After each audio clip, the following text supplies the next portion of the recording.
तो मैं रीना आपके अपने चैनल रीना किचन रेसिपी हम लोग में स्वागत करती हूँ। तो रविवार सूर्य देव की व्रत कथा। एक बुढ़िया माई थी, उनका एक बहुत ही सरल सा नियम था कि प्रति रविवार को सवेरे ही स्नान आदि कर पड़ोसन की गाय के गोबर से घर को लिपकर फिर भोजन तैयार कर भगवान को भोग लगा स्वयं भोजन करती थी। ऐसा व्रत करने से उसका घर धन धान्य आनंद से पूर्ण था। इस तरह कुछ दिन बीत जाने पर उसकी बुढ़िया उसकी पड़ोसन विचार करने लगी कि ये वृद्धा सर्वदा मेरी गौ का गोबर ले जाती, इसलिए वह अपनी गाय को घर के भीतर बांधने लगी। बुढ़िया को गोबर न मिलने से रविवार के दिन वह अपने घर को न लिप सकी, इसलिए उसने न तो भोजन बनाया न भोजन लगाया। स्वयं ही उसने भोजन नहीं किया। इस प्रकार उसने निराहार व्रत किया। रात हो गई, वह भूखी ही सो गई। रात में भगवान ने उसे स्वप्न में दर्शन दिए और भोजन न बनाने और भोग न लगाने का कारण पूछा।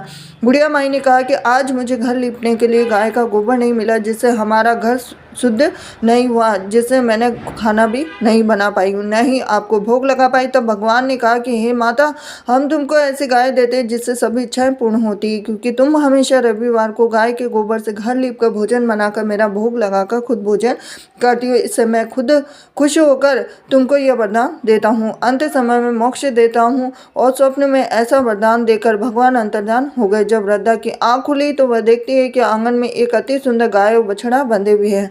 वह गाय और बछड़े को देखकर अत्यंत प्रसन्न हुए और उनको घर के बाहर बांध दिया, वहीं खाने का चारा डाल दिया। जब उसके पड़ोसन ने बुढ़िया के घर के बाहर एक अति सुंदर गाय और बछड़े को देखा तो द्वेष के कारण उसका हृदय जल उठा।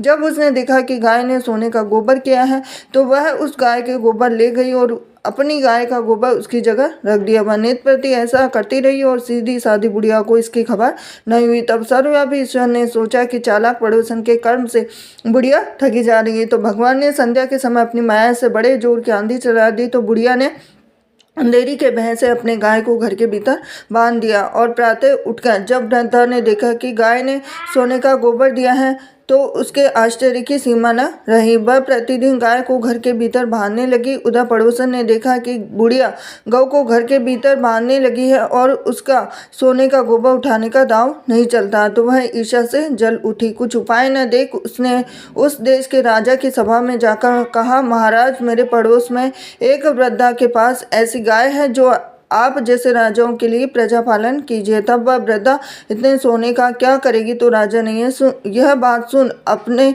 दूतों को वृद्धा के घर से गाय लाने की आज्ञा दी। वृद्धा प्रातः ईश्वर का भोग लगा भोजन ग्रहण करने ही जा रही थी कि राजा के कर्मचारी गाय खोलकर ले गए। वृद्धा काफी रोई चिल्लाई, किंतु कर्मचारियों के समक्ष कोई क्या कहता।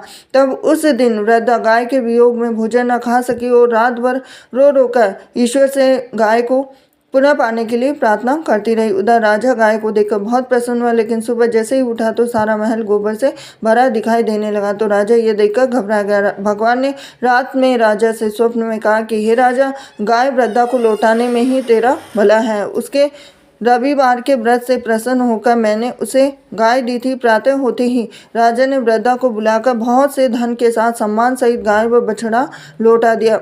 उसके पड़ोसन को बुलाकर उचित दंड दिया गया और इतना करने के बाद राजा के महल से गंदगी दूर हो गई। उसी दिन से राजा ने नगर निवासियों को आदेश दिया कि राज्य की तथा अपनी समस्त मनोकामनाओं की पूर्ति के लिए रविवार को व्रत करो। व्रत करने से नगर के सभी लोग जीवन सुखी से व्यतीत करने लगे। कोई भी बीमारी, प्रकृति का प्रकोप उस नगर पर नहीं होता। सारी प्रजा सुख से रहने लगी।